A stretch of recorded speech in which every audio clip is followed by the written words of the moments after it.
is a space for Black women to shift from survival mode and slip into the soft life. Hello, hello, my love. Oh, girl, this tea is so good. I know you're wondering what it is. Okay, so it's my Flow Womb Wellness Tea. It has nettle, some ginger, some lemon juice, a little honey, and girl, it's a whole vibe in this cup. Okay, it is hitting every spot and doing everything that I needed to do tonight. Okay, listen. Now, let me start by saying this gently because this was not a lesson I learned gently. And I don't want you to have to go through and grow through exactly what I went through. Like, I don't gatekeep, like, sis, let me take you with me, okay? Now, up until recently, for a long time, I thought bliss was something that you chased, something that you attracted, created by doing more, going harder, manifesting more, praying louder, girl, vision boarding better. And what nobody told me was that bliss does not and cannot come to a body that is clenched, tied, running on E, inflamed, especially not a womb that's been blocked or is carrying way more than it was ever meant to hold. And so I used to wonder why things felt stuck. Even when I felt like I was doing all of the right things, like all of the things I was supposed to do, I still felt really blocked off from intimacy. I felt like I couldn't rest. I felt like I was anxious just all the time. I was stressed out. I couldn't relax. And I kept asking the universe, okay, what am I missing? Because now I done prayed and cried and been patient. And when the real question that I should have been asking was, what part of me is blocked? And if I'm being honest, the answer would be my womb. Now, not blocked in like this high level, general, metaphysical way, but blocked in a very real, very human way, very womanly, feminine way. It was tight. My womb was tense. It was painful. It was inflamed. I was overstimulated. And I was emotionally just drained. My womb was holding all of that stress and that deep lingering anger, shame, guilt, resentment, girl, from so-and-so relationship from back in the day, from what my daddy said to me 10 years ago. And I was reacting and living and moving from all of these lingering emotions. And that had me stuck in survival mode.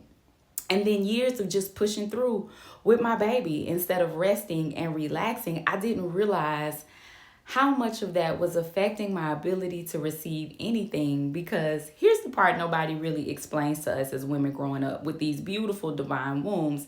And I think a lot of times it's because our moms just don't know.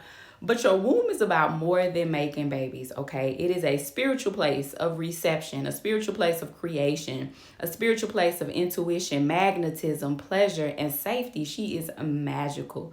Now, girl, that is a whole nother class, okay? Awakening her is one-on-one. Yoni magic and understanding the power of your yoni to create things in your life, that's 102, okay? That's the next class. But I have to say, I literally love it here, okay? But when you have a womb that's blocked, bliss has nowhere to land. And so I talked last week a lot about external validation and feeling like I needed people's outside validation of myself all the time. And it's like I would tell myself that I couldn't rest.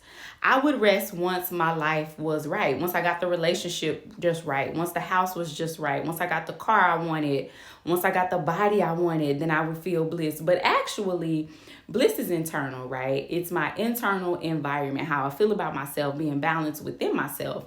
And if my nervous system is shot, girl, and my nerves are bad all the time, like mine was, then your external world just mirrors that chaos, right? Every single time. So I didn't wake up one day enlightened about this. This wasn't like this beautiful download, a part of my ascension that just dropped in my spirit. Girl, no, okay? This came through lived experience, frustration, and a lot of quiet moments where I realized I was doing everything except listening to my body out of fear of surrendering. And I was tired of feeling broke down and tired of being imbalanced. I got tired of being tired. What, girl, sick and tired of being tired, okay? And I said, okay, what do I need to change? I was so busy trying to be the glue that held everything together, because that's what they teach Black women to do, which is programming, girl, and you need to let it go, because I've been there, done there, and it's ghetto, okay? And so the wild thing is my womb was blocked. And a blocked womb doesn't always feel dramatic. Sometimes it can feel like numbness. It can feel like disconnection from your everyday life. It can feel like depression. It can feel like you're going through the motions of life, but not really enjoying it, not really living it. Like you're attracting situations that drain you instead of all of the beautiful things that you desire. And so you're the one that's rarely receiving because you're always giving. And that's the signal that you're putting out to the universe. I lived there for a long time in that land, girl. Over giving and under receiving. And I am here to tell you that that is ghetto as well. You do not want to be stuck there, okay? Because I noticed it in my body first. A really tight back, cycles that felt like they were ready to take me out at any moment, bloating in my lower belly that I would not dare put in a bathing suit, a low no for sure ain't got one sex drive. And then I started to notice it in my life. Things started to feel heavy. Manifestation felt forced. Even pleasure felt like pain. It felt like work. And that's when it hit me that bliss does not respond to force, it responds to flow. And my flow was blocked because I was out of balance. I was living in my head and my obligations instead of my body and my heart and my intuition. And my womb had basically gone on strike. She was like, girl, I'm tapping out. Okay. What really shifted things for me was realizing that balance isn't this cute Instagram aesthetic, no matter what the influencers want you to believe, okay? It's not brunch with the besties and some me time. It's not a fresh petty and a fresh mani. It's not a shopping trip to TJ Maxx, although those things are amazing. It's really hormonal and energetic shifts. My womb wanted emotional safety, not another to-do list, not another sundress, okay? I had to start asking myself these really uncomfortable questions. Like, am I eating in a way that supports my body, girl, or just trying to get through the day? Am I resting or just collapsing at the end of the day, which is so real as a stay-at-home mom that wears so many different hats, right? Am I expressing my emotions honestly? Am I allowing my throat chakra to open and honoring it? Or am I storing how I feel to make everybody else around me comfortable? Because why? Am I saying yes when my body is screaming hell to the no, no? No. Am I creating space for myself, sacred pleasure without guilt? No, I wasn't. And this hit me in my chest. But the days were running into each other. And listen, pleasure isn't just sex or luxury, although these things are nice, okay? When he can pay and he can play, okay. But pleasure is ease. Pleasure is softness. Pleasure is feeling at home in your body. And I realized my womb had been deprived of that for a long time. I was surviving, not living a soft life. And survival mode is one of the fastest ways to block your bliss because you are emitting a frequency of lack to the universe, okay? Because when your nervous system is constantly on edge, your body is not open to receiving anything new. Bliss requires openness. Attraction requires receptivity, and receptivity lives in your womb. Girl, did you catch that? Did you write that down? Because listen, I don't know where that thing came from. Okay, that hit me. I don't know what your granny say. Thank you, Holy Ghost. Okay, thank you. Once I started tending to my womb differently, everything else started responding differently.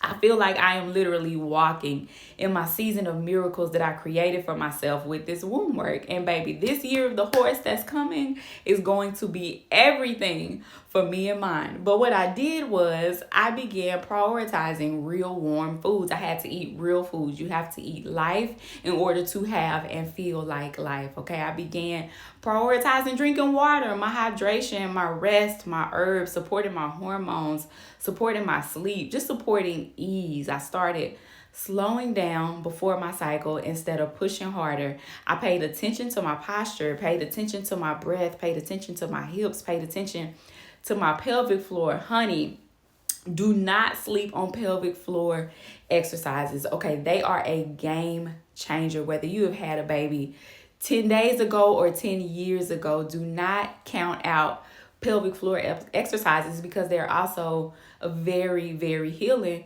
for your womb. I had to stop normalizing discomfort and sit in divine stillness to see what my body was really trying to tell me. And very slowly, my body started softening. My intuition got louder. My creativity came back.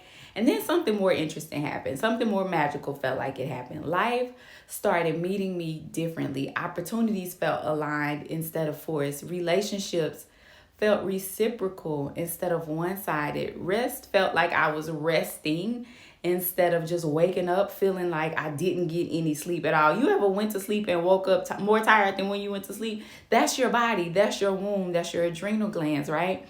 Bliss stopped feeling like something that I had to chase and started feeling like something that I already had, that I could actually hold and enjoy to be present with.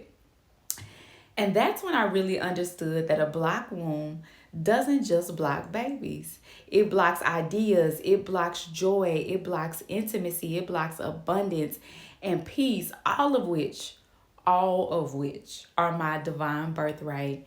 And baby, she wants all of it.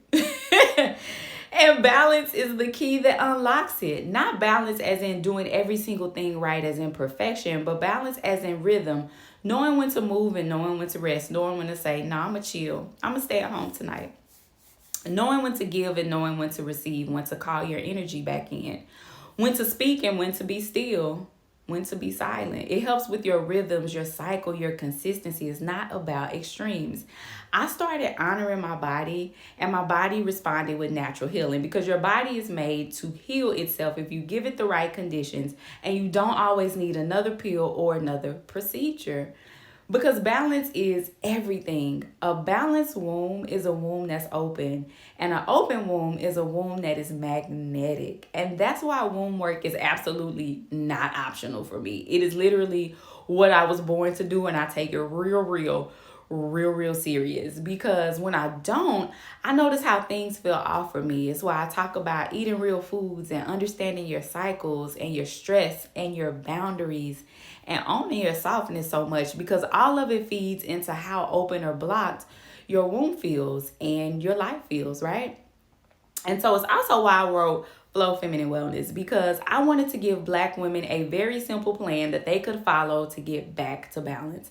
Not something that felt overwhelming or overstimulating, like recipes that you could actually cook, small things and shifts that you could add into your day to help you with your nervous system so you could shift out of survival mode and slip back into the soft life. The book isn't about losing a quick 20 pounds for a trip or how to put a Band-Aid on, right? It's about lifestyle changes and shifts and spiritual invitations and really work that will help you begin to feel like yourself again, because I have been there, I have done that, and Band-Aids don't work, okay? It's all about remembering yourself. It's about reconnecting to the wisdom in your body. You've always had it. Maybe you forgot it, but it is literally in your DNA. This information belonged to our ancient ancestors, our ancient mothers, our Iamis, before they put them on them boats, before they put them on them ships and brought them to America, okay? So it's about learning how to listen to your womb wisdom before she has to scream, how to cook and how to eat for yourself in a way that supports flow, and how to move through life with ease and less resistance. And this work naturally led me to doula care, which I am so thankful for, because there is something so magical, so special, so sacred about supporting women through one of the most sacred times of their life, a space where the creator is literally orchestrating life. Like, this is my job. This is what I get to do. And whether that's pregnancy, postpartum, or just your hormonal shifts, balance matters even more during these seasons. And nobody should have to navigate them without sacred support. And as we move into spring, which is my favorite season. It used to be summertime, now it's spring. But as we move into spring and things start to bloom and things start to open up, a time when energy rises and your body shifts. If you feel stuck, blocked, disconnected, or uncomfortable, or like your bliss has been just out of reach, then girl, you don't need anybody's permission, nobody, to come back to your body, to come back to your rhythm, to come back to your womb. Explore Flow Feminine Wellness and let me guide you just like the book did me, and it does so many of the women that I see. And if you're preparing for birth, which is so beautiful, healing, or a new chapter, book me as your doula so you can be supported holistically, not just physically. Your bliss is not lost. is waiting for balance. And when you return to balance, your womb will open, your body will soften, and bliss will finally have a place to land. And now remember, my loves, you're safe to shift from survival mode into the soft life. Thank you so much for watching. I love having you here. Now, my podcast is streaming on Apple and Spotify. And you can visit my website for products to help you heal without another pill or procedure like my book. And girl, tell a friend, auntie, sister, cousin, because you know we don't gatekeep around here.